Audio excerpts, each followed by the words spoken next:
भाई देखो relational algebra में सही है, हमारे पास जो है वो अलजेब्रिक रिलेशंस होते हैं जिसमें हमें छोटी सी क्यूरी लिखनी पड़ती है। इसमें हम इनपुट लेते हैं, एक या एक से ज़्यादा इनपुट आ सकते हैं क्योंकि ज़्यादातर जो रिलेशंस हैं वो 2 इनपुट पे काम कर रहे होते हैं। सही है, और आउटपुट क्या आता है, उन रिलेशन से मिलकर एक रिलेशन बनता है, वो आता है। सही है, कुछ एपोरेंट्स की वैल्यू जो होती है वो एज एन इनपुट एक वैल्यू लेते हैं और कुछ जो होते हैं वो क्या लेते हैं, एक से ज़्यादा वैल्यूज़ लेते हैं। ये theoretical foundation of relational database से रिलेटेड है। इसके बाद इसके फंडामेंटल ऑपरेशंस जो होते हैं वो होता है सेलेक्ट का जो हम साइन होता है वो ये होता है, ये सिग्मा। और प्रोजेक्ट जो होता है वो इस ग्रीक लेटर, ये होता है पाई। सही है, ये ग्रीक लेटर है पाई, इसके पाई ऐसे लिखते हैं ग्रीक के अंदर। सही, यूनियन का हमें मैथ्स में हम बनाते थे, यूनियन का साइन वैसे ही होता है। सेट डिफरेंस माइनस होता है, कार्टेशियन प्रोडक्ट मल्टीप्लाई, और इसको हम कहते हैं रो। सही है, RHO रो। रीनेम का ये, अगर हमें कोई टेबल के अंदर कोई नाम रीनेम करके लिखना है कि हमें उसका जो एट्रीब्यूट या उसका जो वो टपल है उसको हमने चेंज करना है तो वो हम रो से करते हैं। इसके बाद एडिशनल के अंदर हमारे पास जो है एक है सेट इंटरसेक्शन। सही है, ये आएगा। उसके बाद असाइनमेंट ऑपरेटर और हमारे पास डिवीजन। सही है, ये वाला नहीं आएगा। और आउटर जॉइन के से रिलेटेड जितने भी टॉपिक्स हैं ना, लेफ़्ट जॉइन, राइट जॉइन, ये तीनों जो हैं ये सारे नहीं आएंगे। सही है, तो पहला टॉपिक हमारा सेलेक्ट है।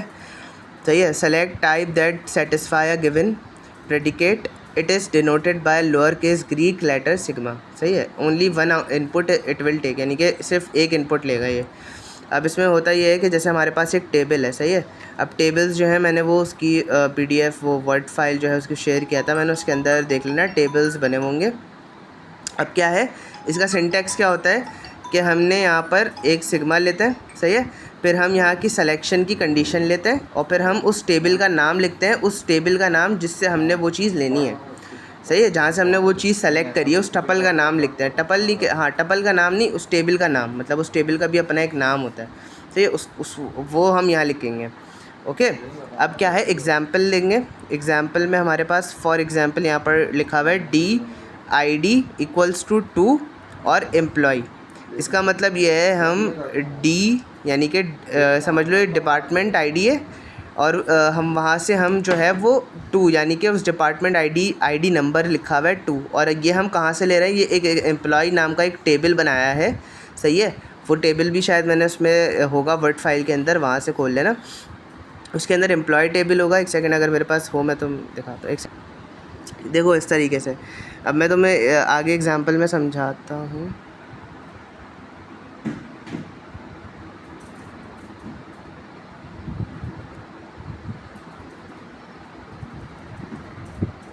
ये देखो, ये पूरा टेबल बना हुआ है ना, ये वाला टेबल है। सही है, इसके अंदर ये जो ऊपर की ये 4 चीज़ें हैं ना, ID, नेम, डिपार्टमेंट ID और इसके साथ लिखा हुआ है आगे सैलरी, ये 4 क्या होते हैं, ये टपल्स कहलाते हैं। सही है, और ये टपल्स के अंदर इनकी क्या है, एट्रीब्यूट्स हैं। सही है, टपल और ये इसके एट्रीब्यूट्स हैं, ये सारे टपल्स कहलाएंगे। सही है, उसके बाद ये जो इसका नाम है इंस्ट्रक्टर। सही है, ये तुम्हें या तो टेबल में दिया हुआ होगा, जो टेबल बना के देंगी मैं, उसके अंदर इस तरीके से नाम लिखा होगा इंस्ट्रक्टर, तो ये इस पूरे टेबल का नाम है इंस्ट्रक्टर। सही है, अब हमने क्या करा, जब हमने सेलेक्ट किया तो यहाँ पर लिखा हुआ है for example write an RA expression to find all the instructors working in finance department. अब क्या करेंगे, हम सेलेक्ट करेंगे।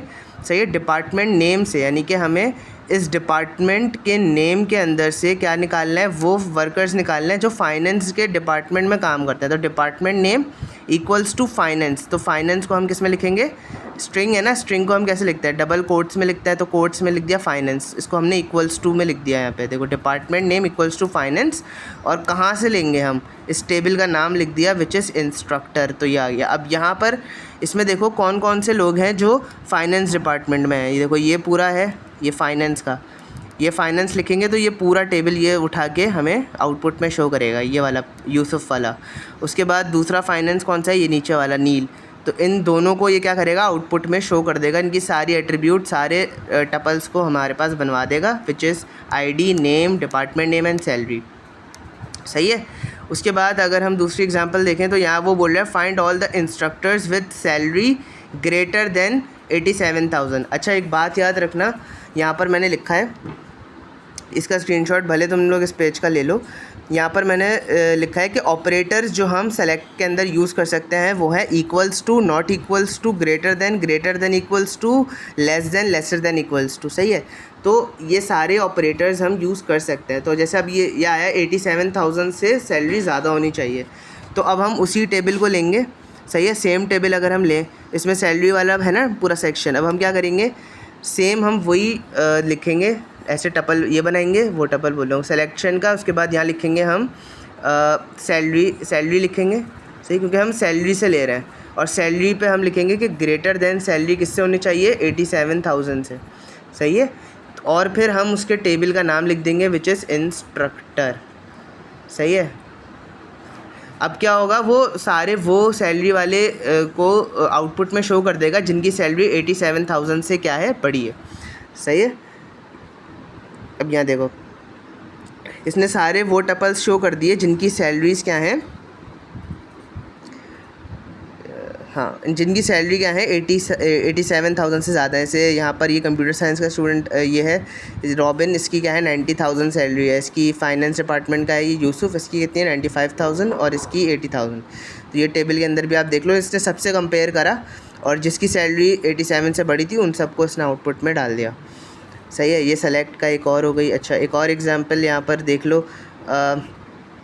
अब यहाँ पर इसने एंड ऑपरेटर भी यूज़ किया है। हमारे पास बहुत सारे ऑपरेटर्स भी हैं इसके अंदर, एंड, नॉट।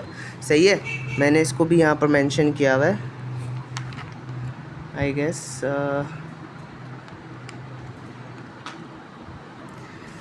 ये रहा, यहाँ पर मैंने मेंशन किए हैं। जैसे इसके अंदर कंडीशंस भी यूज़ हो सकती हैं, ये एंड का ऑपरेटर, और का, नॉट का भी इस तरीके से आता है। तो वो जो फिर सवाल की होगी ना, उसके हिसाब से आप लोग उसको करोगे।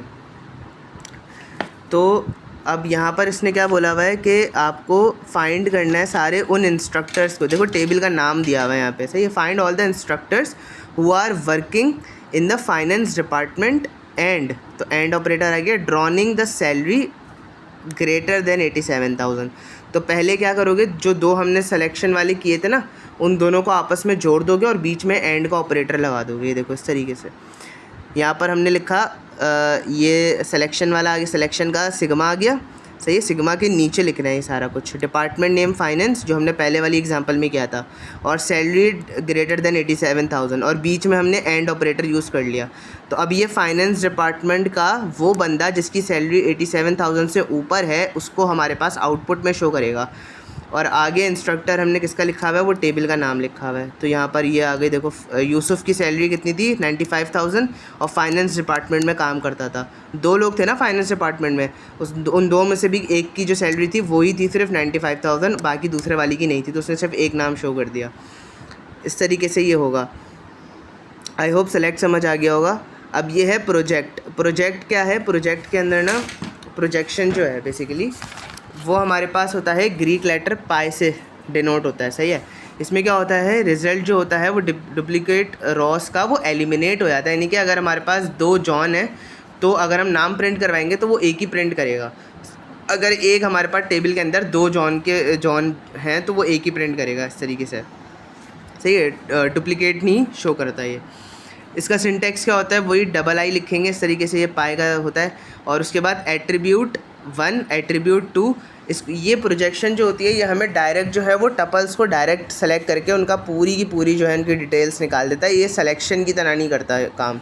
तो हमें जब हम ये कर रहे होते हैं और इसके अंदर कोई ऐसा हमारे पास कंडीशन आ गई जिसमें हमें सिर्फ एक टेबल को लेना है या इस तरीके से, तो हम फिर प्रोजेक्शन के अंदर ब्रैकेट लगा के सेलेक्ट को भी यूज़ करेंगे ताकि हम जो है उसको प्रोजेक्ट भी कर सकें और सेलेक्ट भी कर सकें, दोनों चीज़ें करनी है। List all the instructors ID, name and salary but do not care about the department name. अब हमने क्या करना है, डिपार्टमेंट नेम को हमने कटाना है, और उसके अलावा जैसे ये पूरा टेबल है ना हमारे पास, यही वाला टेबल है, इसके अंदर क्या है, हमें ID, नेम और सैलरी इन तीन को प्रिंट करवाना है, मगर हमें डिपार्टमेंट नेम को यहाँ लिखा हुआ है ना, but do not care about the department ID, department name. तो हमें डिपार्टमेंट्स के जो नेम है ना उनको नहीं प्रिंट करवाना, बाकी तीन को प्रिंट करवाना है। तो हम क्या करेंगे, ऐसे डबल आई लगाएंगे और उसके नीचे लिख देंगे ID, सही है, कॉमा नेम, कॉमा सैलरी। तो और फिर हम उसका नाम लिख देंगे जो टपल का नाम है विच इज़ इंस्ट्रक्टर। सही है, इस तरीके से लिख देंगे, कॉमा डाल के तीनों नेम लिख दिया और इंस्ट्रक्टर लिख दिया जो हमारे पास उस टेबल का नाम है। तो हमें वो ये 3 बॉक्सेस बना के दे देगा बिल्कुल इस तरीके से। देखो इस तरीके से आउटपुट आएगा। अब इसमें देख लो कि इसमें सेलेक्ट नहीं करा इसने कुछ भी, इसने पूरे के पूरे जितने टपल्स के एट्रीब्यूट्स थे सबको ही प्रिंट करवा दिया।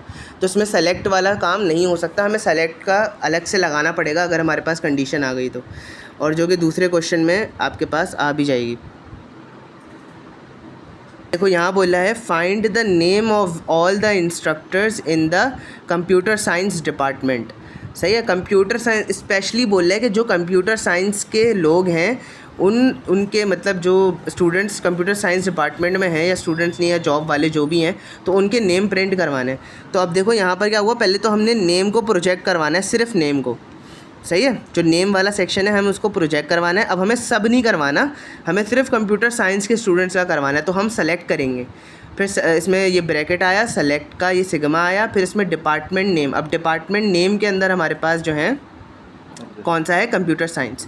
सिर्फ कंप्यूटर साइंस वाले जो 2 स्टूडेंट्स हैं ना, इनके नेम प्रिंट होंगे, इन दोनों के नेम प्रिंट होंगे विच इज़ रॉबिन एंड प्रतीक। सही है, ये 2 हमारे पास प्रिंट होंगे। इसमें सैलरी भी नहीं आएगी, आईडी भी नहीं आएगी, सिर्फ नेम प्रिंट होगा। क्योंकि प्रोजेक्शन है ना, प्रोजेक्शन क्या होती है कि शो करना, तो प्रोजेक्शन क्या होगी, नेम की, और हम इसकी जो कंडीशन है वो डिपार्टमेंट नेम से लेंगे विच इज़ कंप्यूटर साइंस के 2 स्टूडेंट्स। समझ आ गई बात। और कहाँ से लेंगे, इंस्ट्रक्टर, यानी कि जो टेबल है हमारे पास, टेबल का नाम जो है इंस्ट्रक्टर, वहाँ से लेंगे। अब इसको एंड में जो है 2 ब्रैकेट्स बंद हो रहे हैं विच इज़ पहला एक इसका होगा और एक इंस्ट्रक्टर का जो खुलेगा ये वाला, ये 2 ब्रैकेट्स इस तरीके से बंद होंगे। सही है, और फिर यहाँ पर नेम देख लो, रॉबिन और प्रतीक का नाम सिर्फ प्रिंट हुआ है, सैलरी वगैरह आईडी वगैरह कुछ भी प्रिंट नहीं हुआ क्योंकि वो चीज़ें नेसेसरी नहीं थी। हमने सेलेक्ट करके सिर्फ कंप्यूटर साइंस के स्टूडेंट्स के नेम्स प्रिंट करवाने थे, वो हमने कंडीशन के हिसाब से कर दिए। अच्छा, ये आई होप ये भी समझ में आ गया होगा। उसके बाद है यूनियन। अच्छा, यूनियन के अंदर देख लो, यूनियन में बस ये होता है जैसे हम मैथ्स में पढ़ा होगा, 2 सेट्स होते हैं। सही है, दोनों सेट्स जैसे ए बी, एक सेट के अंदर है ABC, दूसरे के अंदर है DEF। तो जब हम यूनियन करते हैं तो सबको एक साथ लिख देते हैं ABCDEF। सही है, सबको साथ लिख देते हैं। तो इसके अंदर बिल्कुल वही कॉन्सेप्ट है कि यहाँ पर हमारे पास 2 सेट्स हैं। सही है, 2 टेबल्स होंगे इसके अंदर। क्या होंगे, ये बाइनरी लेगा। बाइनरी का मतलब ये होता है कि ये 2 टेबल्स को अपने कंपेयर करवाएगा। सही है, यानी कि हमारे पास इस तरीके के जो हमने ये अभी किया ना, इस तरीके का 2 टेबल होंगे, उसके अंदर फिर हम यूनियन करवाएंगे। अब यहाँ पर मैंने टेबल्स एक दिया हुआ है जिससे हमने एग्जांपल सॉल्व करी है। ये रहा, देखो एक है डिपॉजिटर और एक है बोरोअर। सही है, अब यहाँ लिखा हुआ है list all the customers name print करवाओ associated with the bank either as an account holder. Account holder कौन होता है, जो डिपॉजिटर होता है। सही है, क्योंकि हम इजी पैसा अगर हम यूज़ कर रहे हैं तो हम डिपॉजिटर हुए ना, क्योंकि हम उसमें अपने पैसे सेव करते हैं इजी पैसा के अंदर। सही है, और अ लोन बोरोअर, यानी कि अगर मैं उस इजी पैसा से लोन जैसे लेता है ना, और फिर आपके ऊपर वो कर्जा वर्जा चढ़ जाता है, वो सब होता है, बैंक से आप लोन लेते हो या वहाँ पर डिपॉजिट भी करवाते हो और बैंक से आप लोन भी लेते हो। तो बोरोअर मतलब क्या हो गया, लोन लेना। सही है, तो डिपॉजिटर और बोरोअर। अब हमें क्या करना है, इसके अंदर हमने यूनियन करनी है कि सारे ऐसे कस्टमर्स के नाम हमें प्रिंट करवाने, या तो वो होल्डर हो या तो वो बोरोअर, दोनों मतलब दोनों भी हो सकते हैं। सही है, अब क्योंकि यूनियन में जो होता है डुप्लीकेट नहीं आता। डुप्लीकेट मतलब एक ही, जैसे अगर 2 वो हैं सेट्स हैं, उसमें 2 ए हैं, तो वो सिर्फ एक दफ़ा ए प्रिंट करवाएगा ना। सेट जब हमने पढ़ा था मैथ्स का, उसमें क्या होता था, एक सेट है ABC, दूसरा सेट है ADE, तो वो ए को एक ही दफ़ा प्रिंट करवाएगा, ABC और DE। सही है, 2 दफ़ा ए प्रिंट नहीं करवाएगा। इस तरीके से यहाँ पर देख लो, ये हमने पाई लिखा, पाई के बाद CU नेम, यानी कि कस्टमर का नाम, हमें नेम प्रिंट करवाना है ना सिर्फ, तो नेम आ जाएगा। और डिपॉजिटर, यानी डिपॉजिटर जो टेबल का नाम है, जैसे पीछे इंस्ट्रक्टर नाम था ना, इस जगह पे क्या नाम है, डिपॉजिटर। और हम कहाँ से लेंगे, क्या प्रोजेक्ट करवाना है, वो नेम प्रिंट करवाना है, नेम प्रोजेक्ट करवाना है। और दूसरी तरफ हम यूनियन लगाएंगे और फिर दूसरी तरफ हम बोरोअर टेबल से CU नेम बोरोअर लिख देंगे। यानी अब इन दोनों का क्या करवाएगा, ये यूनियन करवाएगा। तो क्या आ जाएगा इसमें, इसका आउटपुट क्या हो सकता है, तो टॉम, एमी, रोज़, जॉन। और जॉन हमने ऑलरेडी, ये देखो दूसरे टेबल में बोरोअर में जॉन भी है, लेकिन जॉन अब वापस नहीं लिखा जाएगा, वो एक दफ़ा लिख चुके हैं। फिर स्मिथ, फिर रोज़ एक ही दफ़ा लिखा हुआ, मतलब इसमें भी है इसमें भी है, तो वो एक दफ़ा प्रिंट होगा रोज़, और फिर रोज़ नहीं होगा, फिर जैक आ जाएगा। तो मतलब ये सारे जो है यूनियन में क्या होता है, सब कुछ प्रिंट हो जाता है ना, जो ए में होता है जो बी में होता है वो सब प्रिंट हो जाता है। तो ये समझ लो ये ए टेबल था, ये बी था, इसके अंदर के जितना भी कंटेंट है वो सारा प्रिंट हो जाएगा। सही है, यानी कि सारे नाम, सिर्फ नेम कॉलम कौन सा है, नेम, तो ये नेम जो है वो कस्टमर के नाम प्रिंट हो जाएंगे सिर्फ डिपॉजिटर और बोरोवर में से। सही है, ये समझ आ गया होगा। अच्छा, अब इस यूनिवर्सिटी के डेटाबेस को देखो। सही है, इसके अंदर हमारे पास ये बहुत बड़ी डेटाबेस है, ये टेबल ही है। सही है, लेकिन इसके हमें वो नहीं दी हुई, लाइक सिर्फ नाम दिए हुए, टपल्स दिए हुए, लेकिन इसका एट्रीब्यूट्स नहीं दिए हुए, नीचे जो डेटा होता है ना वो सब नहीं दिया हुआ। तो इसके अंदर हमें क्या करना है, इसके अंदर इसको देख लो पहले, इसको स्क्रीनशॉट ले लो फिर, क्योंकि ये आगे वाले उसमें काम आएगा। अब देखो, find all set of courses taught in the fall of 2009 semester, the spring of 2010 semester, और बोथ, या तो दोनों में, या फिर सिर्फ इसमें और सिर्फ इसमें, इस तरीके से है। अच्छा, हमें सारे कोर्सेस के नाम बताने हैं ना, कोर्सेस आईडी। तो हम कहाँ जाएंगे फिर, हम ऑब्वियस ही बात है, हम इसमें देखेंगे पहले ना कि कौन से टेबल के अंदर हमें सब कुछ शो हो रहा है। तो एक सेक्शन है, सेक्शन नाम का एक टेबल है जिसके अंदर हमें कोर्स की ID, section, semester, air, building, क्योंकि हमें ये सारी चीज़ें देखनी है ना, सेमेस्टर भी देखना है और एयर भी देखना है। अगर मैं कोर्सेज़ वाले टेबल पे जाऊँ तो कोर्सेज़ में सिर्फ कोर्सेज़ आईडी है, टाइटल है, डिपार्टमेंट नेम, क्रेडिट्स, इसमें एयर नहीं है, एयर और सेमेस्टर नहीं है, लेकिन इसमें एयर और सेमेस्टर मैंशनड है। तो इसलिए हम सेक्शन वाले पे जाएंगे, सेक्शन पे लेंगे। सही है, अब इसमें करना क्या है, हमें इसको प्रोजेक्ट भी करना है और सेलेक्ट भी करना है। तो प्रोजेक्शन हमें किसकी करनी थी, कोर्स आईडी की करनी थी। यहाँ लिखा हुआ है ना, सेट ऑफ ऑल कोर्सेज, तो कोर्स की आईडी को प्रोजेक्ट करना था, जिसके अंदर आईडी होगी कि 101T, वो सब जो हमारे कोर्सेज़ की आईडीज़ होती है ना वो, या कोर्सेज़ अगर मिस कहेंगे कोर्सेज़ नेम, तो फिर यहाँ पर कोर्स आईडी की जगह कोर्स नेम, वो तो टेबल के हिसाब से तुम लोग नाम लिखोगे, नाम तो कुछ भी रख सकते हैं ना। तो कोर्सेज़ आईडी को हमने क्या करना है, वो मेंशन करना है, जिसको हमने प्रोजेक्ट करना है, ये आउटपुट में आएगा। और सिलेक्शन किस बेसिस पे होगी, क्योंकि ये जो पाई है ये सिलेक्शन नहीं कर सकता, इसलिए हमने सिग्मा लगाया। सिग्मा के अंदर हमें सेमेस्टर कौन सा चाहिए, फॉल का। सही है, फॉल सेमेस्टर, और एंड लगाएंगे बीच में, कौन सा ऑपरेटर, एंड एयर 2009। एंड का मतलब होता है ये दोनों कंडीशन ट्रू होंगी तो ये चलेगा। सही है, और अगर लगाते तो और का साइन ऊपर का होता है, वो फिर होता है कि दोनों में से कोई एक कंडीशन ट्रू होनी चाहिए, ऐसा कुछ होता है। एंड में क्या होता है, दोनों कंडीशन ट्रू होती हैं। तो फॉल के अंदर सेमेस्टर का जो है वो फॉल होना चाहिए, और उसने 2009 का होना चाहिए। और कहाँ से हम ये उठा रहे हैं, हम सेक्शन वाले जो हमने सेक्शन का जो ये है ना, यहाँ से उठा रहे हैं, क्योंकि देखो सेक्शन में हमारे पास कोर्स की आईडी भी थी। सही है, फिर हमारे पास उसमें सेमेस्टर भी था और एयर भी था। इनको हमने मेंशन किया ना, इन तीन चीज़ों को, कोर्स आईडी हमने प्रोजेक्ट करवानी है, सेमेस्टर और एयर को हमने एज अ कंडीशन के तौर पे रखा है कि सेमेस्टर और एयर जिनका 2009 और फॉल होगा उसके हिसाब से उसको प्रिंट करवाना है। उसके बाद हमने दूसरे में देखा स्प्रिंग वाला, आगे लिखा हुआ है ना कि 2009 के सेमेस्टर, या फिर कॉमा डाल के लिखा हुआ है स्प्रिंग 2010। तो सेम यही लिखोगे, बस इसमें सेमेस्टर में फॉल की जगह स्प्रिंग आ जाएगा और 2009 की जगह 2010 आ जाएगा। और सिलेक्शन हमारी किससे होगी, सेक्शन वाले उससे, टेबल से। सही है, अब हमने इसका क्या करवाना है, यूनियन करवाना है। तो पहले ये ऊपर वाला लिख दो, फिर बीच में यूनियन डाल दो, और फिर उसके बाद ये वाला लिख दो, तो हमारी यूनियन भी इस तरीके से हो जाएगी। सही है, ये जो इतनी बड़ी क्यूरी है ये दो चीज़ों को मिला के हुई है। सही है, यूनियन करना है तो इस तरीके से करना है। अच्छा, उसके बाद अगेन ये सेम टेबल है। सही, सेम टेबल का वो लगा हुआ है। उसके बाद डिफरेंस पे आ जाते हैं। यूनियन तो समझ आ गया होगा ना। तो उसके बाद जो है डिफरेंस में क्या होता है, डिफरेंस वही जैसे आप दो नंबर्स को माइनस करते हो आपस में, डिफरेंस कहलाता है ना, बड़े से छोटा। और सेट के अंदर अगर आपने पढ़ा होगा तो इसमें होगा कि एक ए टेबल है और एक बी है, और अगर इसमें हम माइनस कराते हैं तो जब माइनस हो जाते हैं सिमिलर कंटेंट्स जो है वो जब माइनस हो जाते हैं, तो सिर्फ ए सेट जो होता है उसके जो चीज़ें होती हैं वो सिर्फ क्या होती हैं, आउटपुट में आती हैं।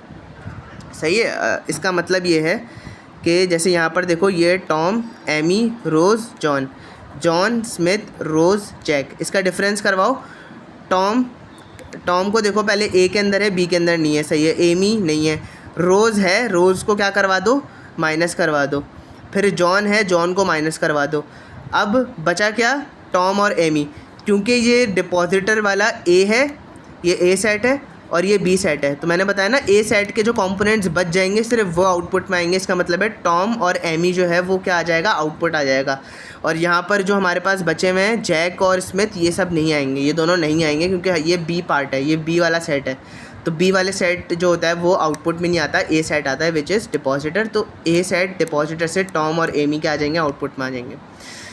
अब इसको लिखने का तरीका इस तरीके से होता है कि यहाँ पर बीच में माइनस लगा दो, वैसे ही करो बिल्कुल जैसे यहाँ पर लिखा हुआ है ना, find all the courses taught in fall semester 2009 but not in spring 2010। यानी कि वो कोर्सेज़ के नाम बताओ जो 2009 में पढ़ाए गए हों मगर वो 2010 में ना पढ़ाए गए हों, सही है। यानी 2010 वाले हमें कंटेंट तो लेना है 2010 से, मगर उसके कंटेंट आउटपुट में शो नहीं करना। तो क्वेश्चन पढ़ के भी समझ आ जाएगा कि ये डिफरेंस का सवाल है या यूनियन का सवाल है, सही है। जिसमें सारे कंटेंट्स आ रहे होंगे वो यूनियन होगा, जिसमें हमें सेलेक्ट करके निकालने होंगे कि भाई सिर्फ इस स्पेसिफिक का आए, इसका ना आए, तो फिर वो किसका होगा, डिफरेंस का होगा।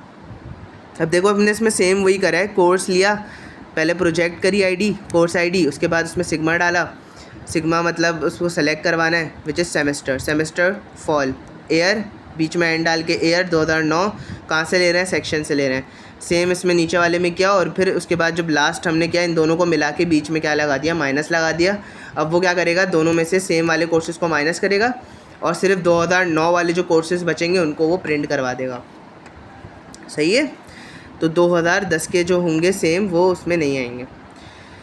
उसके बाद अगेन सेम टेबल है और हमारे पास है कार्टेशियन प्रोडक्ट। अच्छा, कार्टेशियन प्रोडक्ट मतलब होता है कि दो टेबल्स को आपस में मल्टीप्लाई करवाना, कंटेंट्स को मतलब उसके जो एट्रीब्यूट्स हैं उनको गिन के, और फिर जो आंसर आएगा उतने सेट्स हमारे पास बन जाएंगे। जैसे फॉर एग्ज़ाम्पल एक ए सेट है जिसमें ए और बी हैं, सही है, और एक बी सेट है जिसके अंदर क्या है, ए बी और सी। अब इसके जो कंटेंट्स हैं वो गिनो, इसके कितने हैं, 2, इसके कितने हैं, 3, तो 2 multiply by 3 is equals to 6। यानी कि इसके टोटल सेट्स जो बनेंगे वो कितने बनेंगे, सेट्स कितने बनेंगे इसके, 6 बनेंगे, सही है। 6 बार ये ए से बनेगा, ए बी से, ए सी से, फिर बी ए से, बी से, बी सी से। इस तरीके से हमने पढ़ा था मैथ्स के अंदर। तो वही बिल्कुल रूल किसके ऊपर अप्लाई होगा, इन सेट्स के ऊपर अप्लाई होगा। अच्छा यहाँ देखो, अब देखो यहाँ पर क्या है, अब वही डिपॉजिटर है, बोरोवर है, और फिर डिपॉजिटर और कार्टेशियन, उसका कार्टेशियन प्रोडक्ट किसका, बोरोवर का। तो अब हमने क्या करा, यहाँ से ये 2 1 2 और यहाँ कितने, 1 2 3 4, तो 2 4 8। तो यहाँ पर 8 कॉलम्स आ गए हमारे पास, 1 2 3 4 5 6 7 8, सही है। इस तरीके से 8 कॉलम्स बन गए, ओके। कार्टेशियन प्रोडक्ट एक्स, इसका एग्जाम्पल देख लो कि find all the names of instructors in the physics department together with the course ID of all the courses that they taught. यानी कि उन्होंने जितने कोर्सेज पढ़ाए हैं फ़िज़िक्स के अंदर डिपार्टमेंट आईडी के, वो सारे प्रिंट करवा के दिखा दो। तो पहले इसको देखो, ये लास्ट जो है ना, थर्ड वाला, ये हमारा पूरा आंसर है, लेकिन इसको तोड़ा हुआ है ऊपर से, मतलब नीचे तक। देखो पहले हमारे पास एक आया डिपार्टमेंट नेम फ़िज़िक्स, सही है। सेलेक्ट कहाँ से करना है, डिपार्टमेंट नेम फ़िज़िक्स से। फ़िज़िक्स वाले जितने भी हैं उनको हमने सेलेक्ट करना है, और टेबल का नाम क्या है, इंस्ट्रक्टर क्रॉस टीचर्स।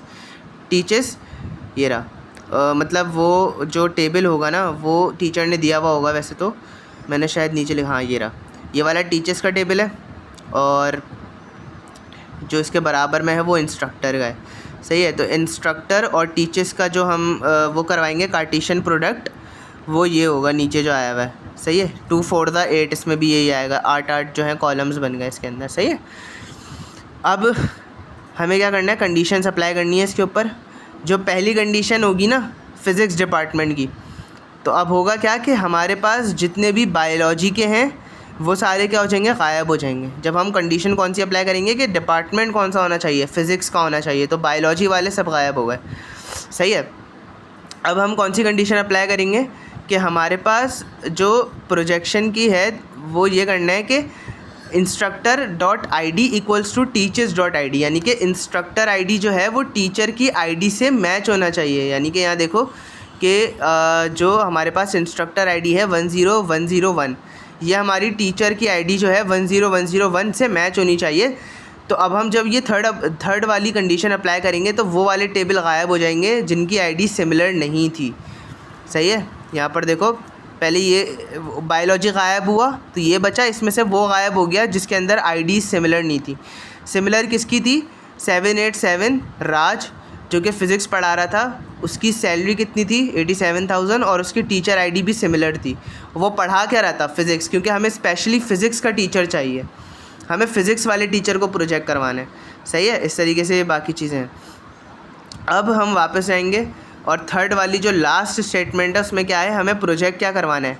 नेम और कोर्स आईडी, यानी कि नाम उसका क्या था? बंदे का राज था, और कोर्स आईडी उसकी क्या थी? 7878, और क्या था? उसकी आईडी क्या है? मैच होनी चाहिए टीचर्स आईडी के साथ। डिपार्टमेंट नेम किस डिपार्टमेंट से होना चाहिए? वो फ़िज़िक्स से होना चाहिए।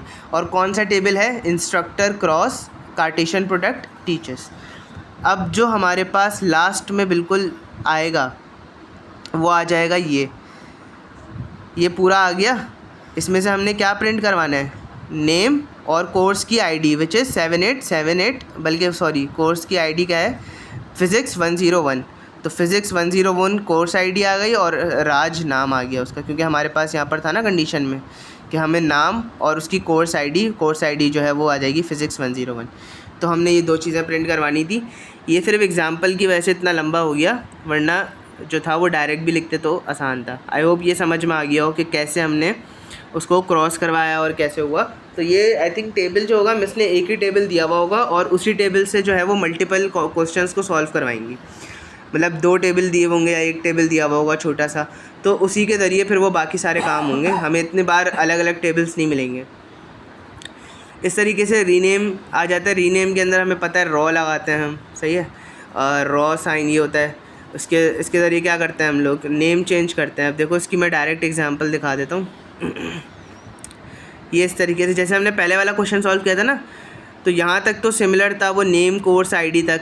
अब हम इसको भी इनक्लोज कर देंगे ब्रैकेट्स के अंदर, और यहाँ पर हम INS फ़िज़िक्स कर देंगे। ये किसका नाम हमने चेंज किया? कोर्स आईडी, और नेम और कोर्स आईडी है ना, इन दोनों को हमने इंस्ट्रक्टर अंडरस्कोर फ़िज़िक्स के अंदर बंद कर दिया। यानी कि अब हम जब इसको रिकॉल करेंगे ना कोड के अंदर, तो हम इंस अंडरस्कोर फ़िज़िक्स करके इसको रिकॉल करेंगे। नेम और कोर्स आईडी एक के अंदर हमने फ़िक्स कर दिया। जैसे वेरिएबल होता है ना, A is equals to array, पूरा हम उसके अंदर बंद कर देते हैं। इसी तरीके से ये जो है ये एक वेरिएबल था और इसके अंदर हमने इन दोनों को क्या कर दिया? इनक्लोज करवा दिया।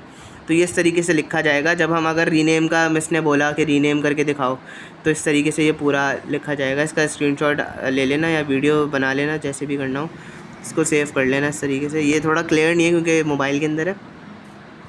अच्छा, अब इसके बाद जो 2 टॉपिक्स हैं वो फिर मैंने उसकी एग्जांपल ली, क्योंकि वो सेम यही जो हमने अभी इतने सारे वो पढ़े हैं ना टेबल्स, उसी से सॉल्व होगा। तो यहाँ तक हमने अभी पढ़ा था रीनेम तक। अब रीनेम के बाद हमारे पास जो है एडिशनल के अंदर, जो पीछे एडिशनल थे ना, उसके अंदर आता है एक इंटरसेक्शन का। अब इंटरसेक्शन क्या होती है? 2 टेबल्स होते हैं, 2 समझ लो सेट्स हैं, A और B। सही है, A के अंदर हमारे पास 1 2 3 है और B के अंदर हमारे पास क्या है? 1 2 3 4, ऐसे 1 2 4 है। अब इंटरसेक्शन क्या होगी? जो 2 कॉमन होंगे ना, 1 और 2 कॉमन है, तो ये कॉमन हमारे पास आंसर आ जाएगा। सही है, ऐसी होती है इंटरसेक्शन मैथ्स के अंदर। तो वही चीज़ अलजेब्रा के अंदर जो ये वाले हम पढ़ रहे हैं, सेट इंटरसेक्शन, इसके अंदर भी सेम होगा, लेकिन ये किस पे अप्लाई होगा? टेबल्स के अंदर होगा। जो हम क्यूरी लिखेंगे उसके ऊपर होगा। अब फॉर एग्जांपल हमारे पास नेम है, ये हमें प्रोजेक्ट करवाना है। क्या? नेम अंडरस्कोर आईडी हमने प्रोजेक्ट करवानी है। नेम अंडरस्कोर आईडी हमने क्या करवानी है? प्रोजेक्ट करवानी है। और किस टेबल से? डिपॉजिटेड। सही है, ये एक टेबल होगा जो कि मैंने इतनी बार अभी दिखाया है, डिपॉजिटेड और बोरो वाला। तो उसी टेबल के अंदर हमें क्या करना है? नेम सिर्फ प्रोजेक्ट करवाना है। तो हम बीच में इंटरसेक्शन लगा देंगे, जिसमें जो 2 सिमिलर नेम्स होंगे ना, सिर्फ वो नेम्स की पूरी टपल को क्या करेगा? प्रिंट करवा देगा। अब आगे देखो सवाल है, find the set of all courses taught in the fall of 2009 semester and the spring of 2010 semester. तो क्या करोगे, पहले प्रोजेक्ट क्या करना है हमें, कोर्स, सही है। फिर हम वो सिलेक्शन टूल लगाएंगे, सिलेक्शन के अंदर हम क्या लिखेंगे, सेमेस्टर फॉल ईयर 2009। कहाँ से लेंगे, सेक्शन वाली, जो मैंने सेक्शन का एक पूरा टेबल नहीं दिखाया था पीछे, मैंने कहा था स्क्रीनशॉट भी ले लेना, तो स्क्रीनशॉट ले लिया होगा आई होप, तो उससे देख लो। सेक्शन वाले के अंदर हमारे पास ये चीज़ें थी, कि सेमेस्टर था, ईयर था, कोर्स आईडी थी। पहले इस तरीके से दो को बनाओगे, स्प्रिंग और सेमेस्टर को, फॉल वाले और स्प्रिंग वाले को इस तरीके से बनाना है। उसके बाद इनका इंटरसेक्शन कर दो जैसे हम यूनियन कर रहे थे, फिर वो उसमें से जो कॉमन होगा उसको निकाल के आपको आउटपुट दे देगा। सही है, बिल्कुल यूनियन की तरह है, बस बीच में क्या आ जाएगा, इंटरसेक्शन का साइन आ जाएगा, दैट्स इट। उसके बाद असाइनमेंट ऑपरेटर होता है। असाइनमेंट ऑपरेटर क्या होता है, जो आपको असाइन करने में मदद करता है। जैसे हम करते हैं ना पाइथन के अंदर, हम कर रहे थे क्या, ए को हम दे रहे थे 12, तो ए हमारे पास एक नंबर हो गया था इंटीजर, और ए हमारे पास क्या था, एक वेरिएबल था जिसमें इस इंटीजर को हमने स्टोर करवाया था। तो इसी तरीके से एसक्यूएल के अंदर भी होता है, या तो =2 को इस तरीके से भी कर सकते हैं, या फिर ये एरो के ज़रिए भी हम शो कर सकते हैं। अब इसको हम करते क्या है, जैसे ये temp2 करके एक वेरिएबल बनाया, और इसके अंदर हमने जितने भी हमने ऑपरेटर्स पढ़े उन सब का, जब हम जैसे ये लिख रहे हैं ना, आई कोर्स आईडी प्रोजेक्शन करवा रहे हैं, सिलेक्शन करवा रहे हैं, तो इसको हम इस वेरिएबल के अंदर क्या करवा देंगे, स्टोर करवा देंगे। जैसे A=12 करवाते थे, R∩S करवा दिया हमने, R∩S यानी कि R कोई टेबल है जिसका इंटरसेक्शन S से हो रहा है, उसको हमने P वेरिएबल के अंदर क्या करवा दिया, स्टोर करवा दिया। तो ये सिर्फ असाइनमेंट के लिए होता है। इस तरीके से डिवीज़न जो होता है, अच्छा डिवीज़न के कुछ रूल्स हैं वो याद रखो। डिवीज़न भी वैसे ही होगा जैसे हमने ये करवाया ना, देखो डिनोट कैसे होता है, डिवीज़न का साइन या फिर ऑब्लिक का साइन।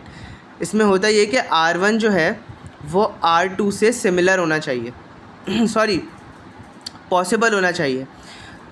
कब पॉसिबल होगा, जब R2 जो है वो सबसेट होगा R1 का। इसका मतलब ये है R2 के जितने भी कंपोनेंट्स हैं वो R1 के अंदर आने ही आने चाहिए। पहले तो इसको इक्वल टू, मतलब ये इक्वेट नहीं होगा। इक्वेट किस सेंस में, टपल्स की सेंस में। यानी जैसे हमने पीछे टेबल्स देखे थे सबके, जैसे एक ए सेट है, सही है, ए सेट का जो सिर्फ उसका एक टेबल है कोर्स का, सही है, और जो बी है उसका समझ लो 2 टेबल्स हैं उसके, एक कोर्स का है और एक नेम्स का है, सही है। तो ये आपस में क्या है, नॉट इक्वल्स हैं। तो ये क्योंकि ये टेबल के टपल ज़्यादा हैं, बी वाले जो टेबल है उसके टपल्स क्या हैं, ज़्यादा हैं, और ए जो टपल है, सॉरी ए जो टेबल है उसके जो टपल्स हैं वो सिर्फ एक है। तो इस तरीके से ये क्या हो गया, नॉट इक्वल्स हो गया। अब सबसेट का मतलब ये है कि जो R2 के जो सारी चीज़ें हैं ना, जितने भी इसके अंदर कंपोनेंट्स हैं वो R1 के अंदर होने चाहिए, सही है, सबसेट होना चाहिए। तो अब यहाँ पर देखो एक टेबल था जो कि उस वीडियो के अंदर हम दिया था, जिसमें स्टूडेंट्स थे और कोर्सेज थे, सही है। ये 2 टेबल्स थे, इनका डिवीज़न परफॉर्म करवाना था। तो पहली कंडीशन ट्रू ये हुई थी कि इक्वल्स टू जो है, मतलब ये दोनों आपस में क्या है, इक्वल नहीं है, इक्वेट नहीं कर रहे थे। ये कंडीशन इसकी ट्रू थी, मगर सबसेट नहीं था, स्टूडेंट सबसेट नहीं था कोर्स का। क्या हुआ था इसमें ये हुआ था कि जो टॉम और एमी थे ना, अच्छा 3 कोर्सेज थे, सही, 3 कोर्सेज थे, और इन तीनों में डिवाइडेड थे टॉम, एमी और जॉन के पास। अब उस टेबल में ये था कि टॉम के पास जो था वो तीनों कोर्सेज थे, एमी के पास तीनों कोर्सेज थे, और जो जॉन था ना उसके पास सिर्फ 2 कोर्सेज थे, तीसरा कोर्स नहीं था। तो इसलिए क्या हुआ, ये नॉट पॉसिबल हो गया, क्योंकि जितने भी R2 के सबसेट होने थे, जैसे R2 के अंदर कितने थे, 3 सब्जेक्ट्स थे, TBMS, सही है, CN और DS करके, ये 3 सब्जेक्ट्स थे, सही है, ये 3 सब्जेक्ट्स थे। अब क्या हुआ, टॉम जो था ना, टॉम के पास ये तीनों थे, सही है, टॉम के पास ये तीनों थे। फिर एमी जो थी, एमी के पास भी ये तीनों सब्जेक्ट्स थे, सही है। लेकिन जो जॉन था ना उसके पास क्या था, DBMS था और DS था, CN नहीं था, सही है। क्या था, DS था लेकिन DBMS था, और लेकिन CN नहीं था, यानी कि 2 थे। तो ये क्या हुआ, ये कंप्लीट तो नहीं हुआ, दोनों एक दूसरे के सबसेट तो नहीं हुए ना, तो इसलिए डिवीज़न क्या हो गई, नॉट पॉसिबल हो गई। अगर होती तो फिर उसमें हम सिर्फ लिख के दिखाना है उसको, तो सिर्फ वही सेट आप लिखोगे इस तरीके से, और बीच में जो है इंटरसेक्शन की जगह डिवीजन का साइन डाल देना, तो वो दोनों सेट्स क्या हो जाएंगे, डिवाइड हो जाएंगे। लेकिन सबसेट होना बहुत ज़रूरी है। हो सकता है टीचर हमें ऐसे ही टेबल दें जो एक दूसरे के सबसेट्स हों, और अगर नहीं होंगे तो फिर डिवीजन पॉसिबल नहीं होगी उसके अंदर। सही है, बस ये था रिलेशनल अलजेब्रा।